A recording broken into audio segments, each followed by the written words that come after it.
We're going to get started here. Ladies and gentlemen, boys and girls, expect your attention up front. So we got an awesome, very cool special guest for you again. By the way, thank you, each and every one of you, for coming out for our mastermind. And as I said in our last mastermind, I'm going to start bringing in doing some interviews, some kind of give you guys some insight into what life is like on the other side of Rokrbox. As we say, our purpose is to move people forward. We do that on a daily basis by moving people forward through the sales pipeline. And then the work that we do has a positive impact on all the teams that work with us. But more importantly, all the skills that you're building and the experiences that you're creating day in and day out are going to set you up for success in your future career. So it's going to give you some head starts in life and allow you to skip past some entry level positions or get promoted really quickly. And so today I wanted to bring on for our interview here Trenton Ficus. So let's hear it for Trenton Ficus. Thank you for joining us today. My pleasure. On our mastermind interview, new series. But Trenton was actually probably the grandfather of the floor leader position. Would you say? Can you think of a greater title than that? I'll take it. Godfather has a ring to it. Godfather. Yeah, we can go Godfather. But no, Trenton was actually, what's your employee number, dude? 147. 147. So I'm 111. He's 147. So he was like the 36th employee in the company. And at that point in time, it was just myself and a bunch of college students, and it was client care reps and client care seniors. And we realized we needed to create a little bit more organization, a little bit more leadership throughout every single shift during the day. And so Trenton you were basically a senior at the time. And I'll let you tell the story, but essentially Trenton got put into a leadership position, and the names have changed over time and they've evolved and the responsibilities have changed. But essentially Trenton was kind of the first guy that we had leading the charge on the floor, like making sure that all the tasks were getting done, cheerleading, pumping the floor full of energy and enthusiasm. And I always say it to a lot of people, he was probably the greatest cheerleader in all of history of Rokrbox, because he definitely could pick up a shift and really lead the charge. And he did that a lot of different ways. But tonight we're going to get a little bit of just insight about his experience here, and then let's know a little bit more about what he has going on in his current day life. So thanks again, Trent, for being here. Let's hear it for Trenton. I'm going to sit over here and eat a burrito, and I got a couple questions for you, and I'll let you engage with the crowd here. So let's get started by rewinding the clock back to, what was it, 2015? That's right. 2015, the summer of 2015. So let's hear the story of how we first got introduced and how you started your career at Rokrbox. Thanks, Josh. Well, hello, everyone, this evening. Thanks for having me, and hope I can provide some value for everyone here and not just talk your ears off. But yeah, so back to setting the stage, I guess. October 2015 is when I was hired. A little bit before that, a little bit of scene setting, as I said. I guess that April, I was wrapping up my junior year of college. I kind of didn't really have a whole lot of direction with my degree or where I wanted to go. Like, I was kind of thinking that college degree equals success, but I wasn't really feeling that in my life and in my studies. So I decided that I was going to take a year off. I applied to work at Best Buy right next door to you guys, and got a job there on my 21st birthday in 2015. And so started working at Best Buy. I had not, my goal was always to work at Best Buy for a while, get some work experience, get some life experience, and kind of, I guess, like find myself, kind of find my path where I felt that I needed to go. And so I was not yet a financial advisor at this point. So I pretty quickly figured out that my 30-hour work week at Best Buy was not going to provide me a whole lot of long-term savings between hitting the weekends at Northgate and paying for all my bills. There wasn't a whole lot left over to save up to go back to school. So I got a call from a buddy who I met at fish camp. We lived in the same dorm freshman year, and then we were roommates our sophomore year. And so he called me over the summer and was like, "Hey, dude, what are you doing? What are you doing right now?" And so I kind of gave him a little life update. We hadn't talked in over a year. and he's like, I'm working at this really cool startup company. You should come check it out. Send your resume to, I think it was Josh at Rokrbox at this point. I don't think we had jobs at Yeah, we probably Rokrbox. probably weren't spinning the coin on the jobs email at that point. Probably not. So anyways, shot off my resume.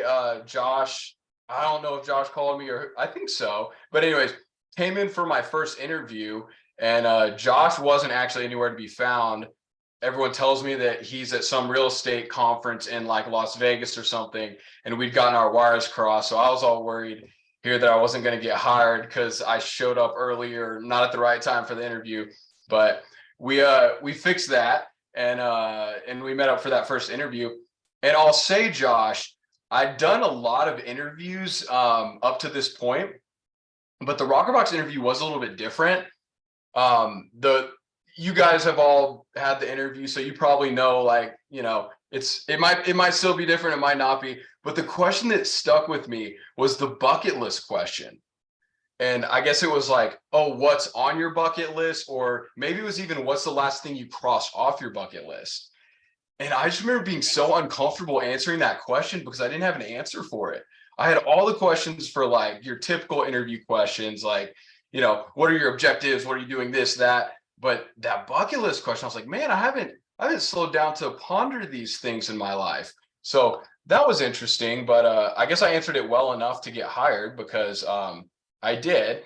And come to find out later that Josh and I also had a mutual colleague that I worked with kind of at Best Buy. He was like a Sprint, the mobile service. He was my Sprint rep because I sold cell phones at Best Buy. And so he knew Josh from college and put in a good word for me at Rokrbox too. So it was, I think, destined to be. Awesome, man.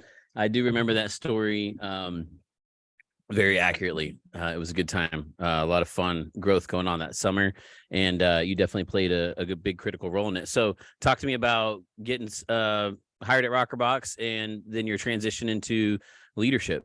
What was that all like? Absolutely. Well, so anytime that I think about this question, my mind always goes back to this. There's this old Hebrew proverb, and it's from the Bible. It's from Proverbs chapter 27:17.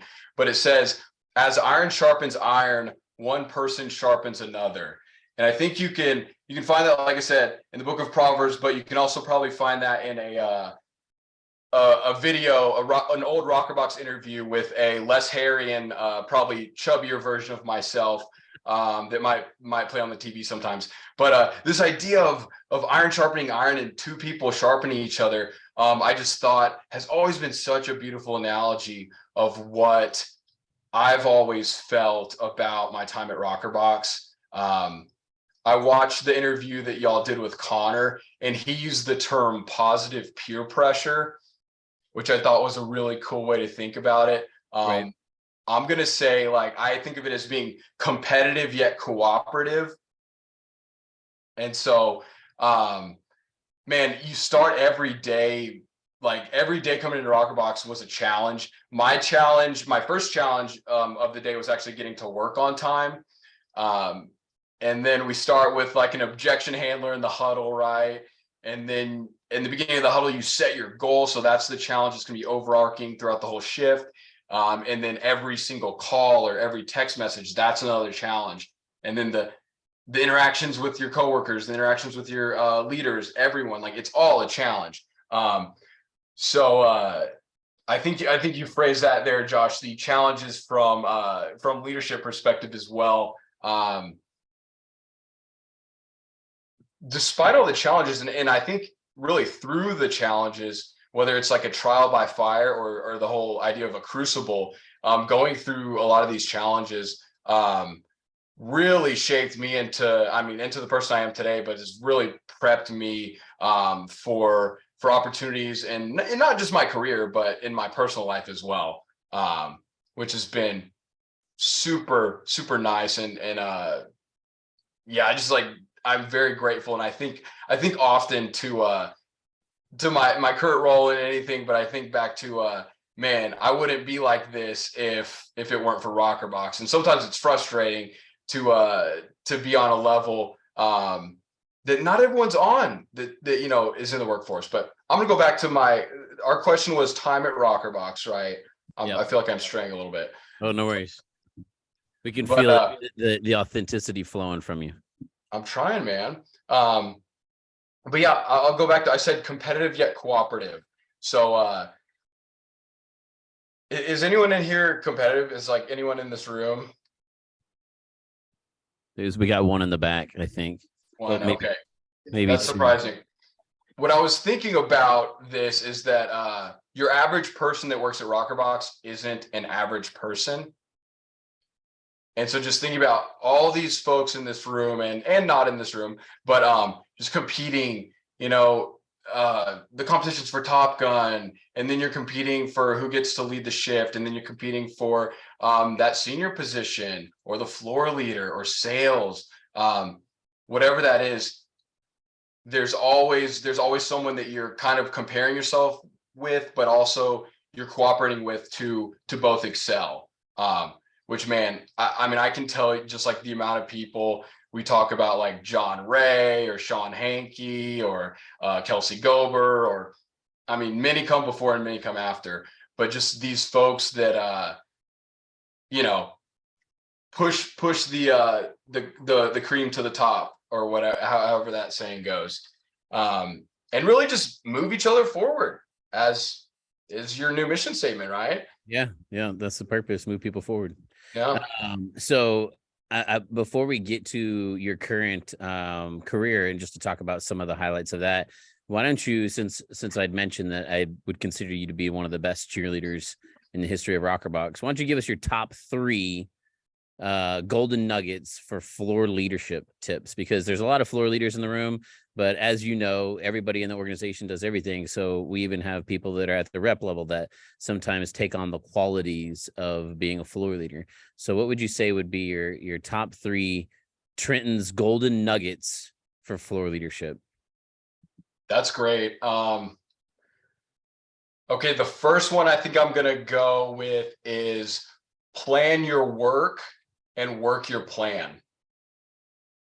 So we're gonna say, do you guys still do the DTL, like the daily task list? Oh yeah. Okay, of course. So the DTL, and more importantly, in my time, what was on the back of the DTL was the assignments to who's doing what work. Man, that's so helpful. So when you start your shift as floor leader, you're planning the work that needs to be done. So you know what work needs to be done. And so you plan accordingly, and then you got to work the plan. And so if you work the plan, you know, that makes things go pretty smoothly in my experience. Nice. I like the tagline for that one. What about number 2? Number 2, dude, I'm going to number 3, but I'm going to end on a core value. So I have to figure out number 2. I think trust your teammates. Can we go with that? I learned this from Josh. You taught me this a while back, but the idea of the floor leader, Josh made this analogy of an officer, a military officer who's on the battlefield. And so the military officer, what he has, his weapons, his equipment are a pistol, and usually like a sword or something, some hand-to-hand combat. So he doesn't have a rifle. He's not looking down the barrel of the rifle. And the reason that is because if he's looking down the barrel of the rifle, he's only seeing one spot on the battlefield, versus if he's standing back with his hands on his sword and on his pistol, he can see everyone. He can be in charge of all these rifles, right? And so he can really direct the flow of the battlefield. So I think trusting your team to do what they're there to do. You don't have to take up the mantle to answer, you know, to do this or that or the other, because you're pulling yourself out of the situation. But at the same time, if that time does come where you have to pick up a phone call or deal with something, you can put someone, like have someone else, trust someone else to be in charge, hand the torch off. And then guess what you're doing? You're pushing them, you're moving them forward. You're preparing them to maybe take on that floor leader position someday. Nice. All right. What's the last one? And number 3 is an easy one. I say easy, easy for me to say, but it's act in the best interest of the company, the coworkers, and the clients. And I just that was such a big pivotal like decision helper for me working there was hey, I have a decision I'm about to make. Does it pass this litmus test of acting in the best interests of these three parties? And if it does, it's good. It, I there might be a better way, but that's going to work in this time. Awesome. Cool, man. All right. So let's fast forward to today. You graduated in what year? 2019, 18? Yep. Didn't graduate, but I left College Station. Left College Station. Same thing, right?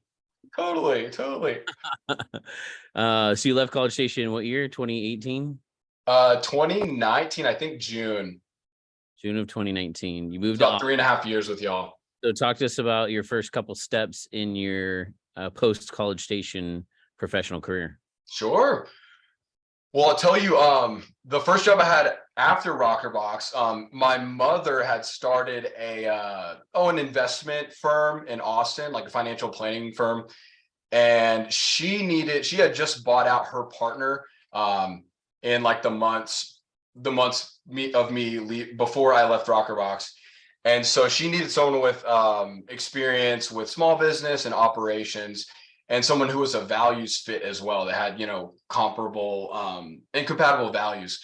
And so I was I guess a natural pick for her. So she brought me on to the firm. I got licensed. I guess I got licensed before I got onto the firm to be a investment advisor representative for any of you guys in finance. Riveting stuff. No.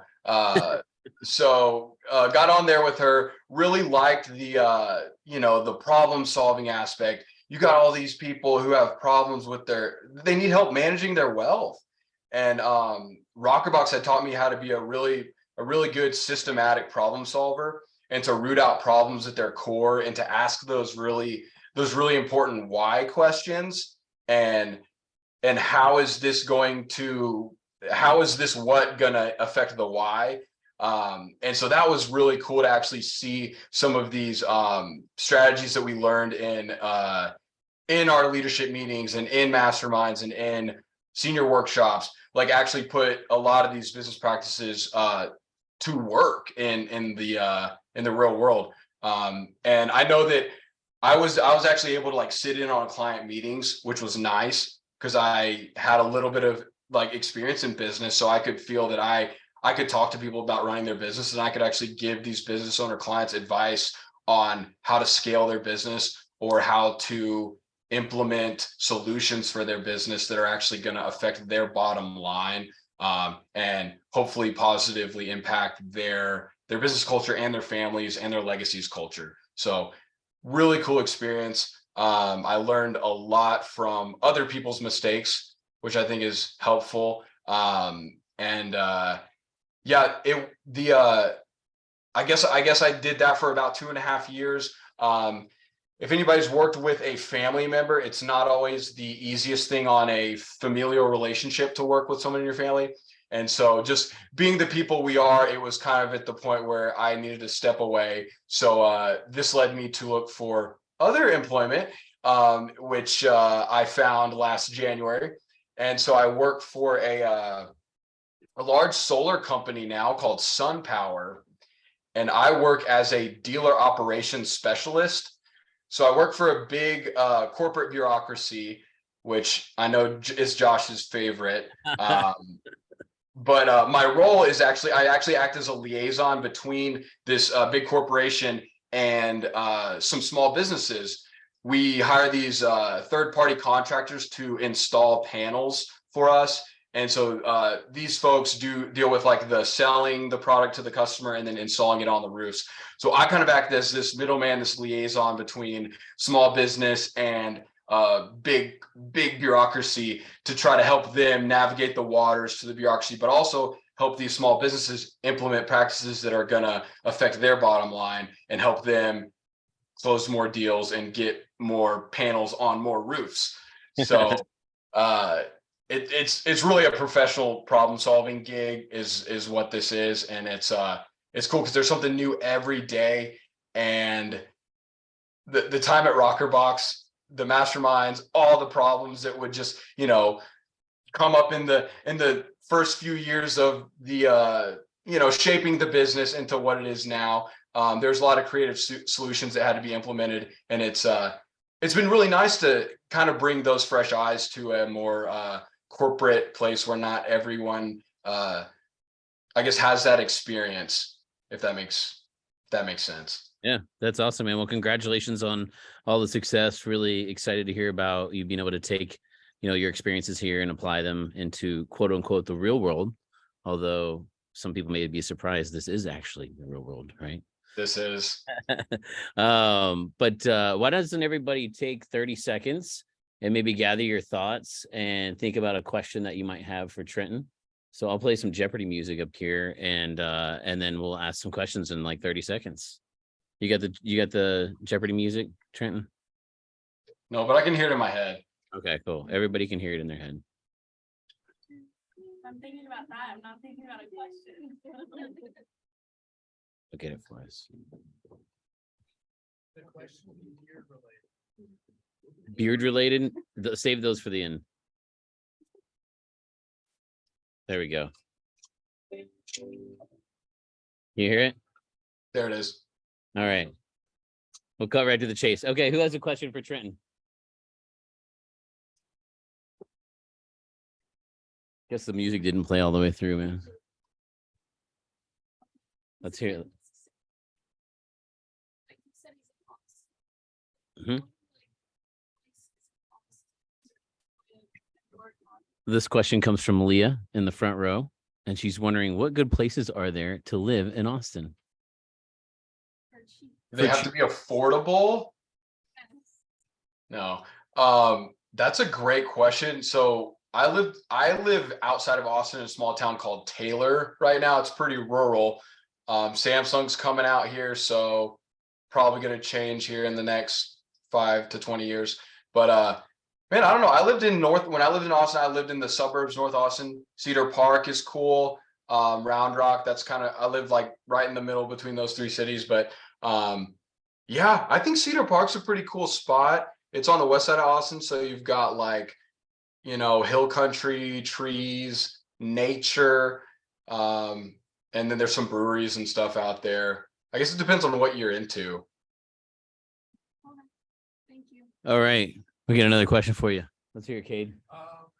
What initially attracted you to working for SunPower? Like, how did you find out about that? What attracted you to working for SunPower? That's a good question. They were hiring. No. So I was pretty interested in the solar technology. That was really like the big thing that attracted me, and the opportunity to work in like an operations role. My wife and I live, like I said, out in Taylor, and we kind of have long-term dreams of the whole like homesteading thing. So last year we raised 60 chickens. We have like 24 laying hens, and then we slaughtered 24 of those. Not the laying hens. We raised some like meat birds, and so we harvested those for meat, and they're in our freezer. And so we have this like kind of grand plan to be kind of self-sustainable as much as we can, and take responsibility for our own kind of food production and maybe energy production with solar. So just kind of wanting to learn, I guess, if that answers that. I'll tell you. Thumbs up. Go ahead. Yeah, I said you got a thumbs up. I don't know if you can see that from. Oh, cool. Go ahead. Keep going. Oh yeah, I had a quote from Steve Jobs here that I wanted to share. Are you guys old enough to know who Steve Jobs is? I think so. Yeah. Okay. No, I'm teasing. So You live in Austin? Do what? You live in Austin? Oh, Steve Jobs, maybe at one point. But anyways, Steve Jobs, the founder of Apple computer, he was a college dropout. And after he dropped out of college, he was walking through the campus, and he sees these posters on one of the hallway walls.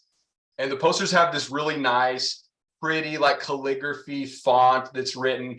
And he just like looks at that font and he's like, those are some cool letters. And then he he talks to some people and he figures out that those were done in a calligraphy class. And so he signs up he doesn't even sign up for the class. I think he audits the class. So he just sits in there. He's not going to get credit or anything, but he learns all about typography in that class. And just for the sole reason that he was interested. And then later on, years down the road, he is working on this Macintosh project for his first computer, right? And he has this vision that it needs to have the letters in the screen needs to be nice to look at. It needs to not have little green pixelated boxes like the IBM machines of the time. He's like, this needs to be something that people are going to want to look at and going to want to type things on.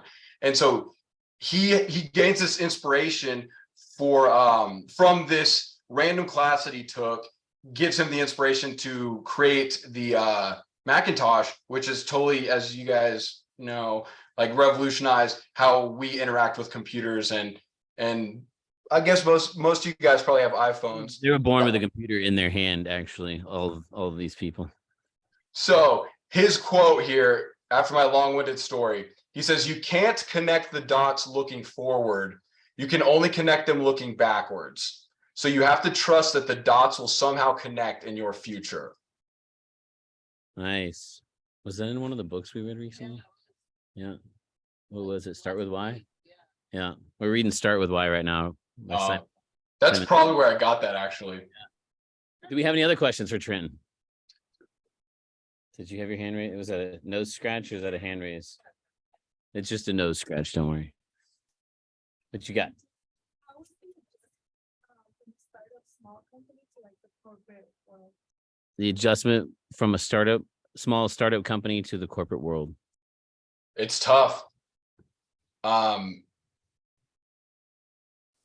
Yeah, I think the big challenge is that in a startup, in a small lean startup, and might I add, a startup who has a perspective that we will change things if there's a better way of doing things.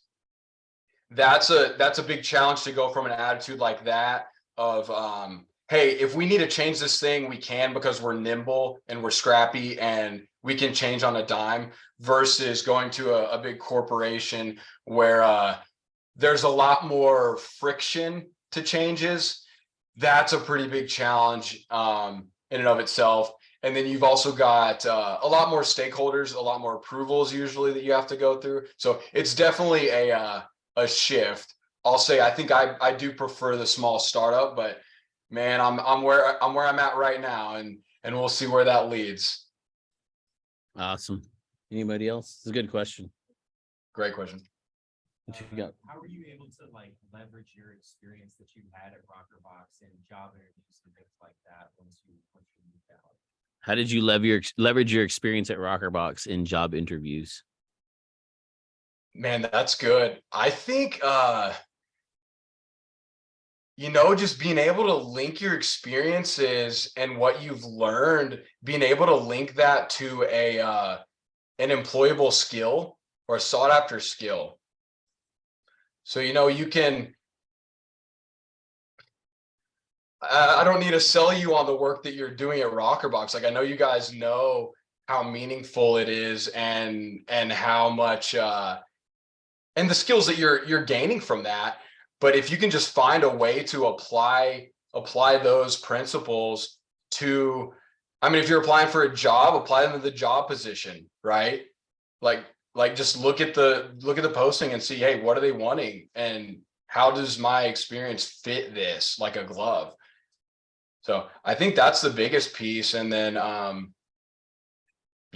just communicating effectively.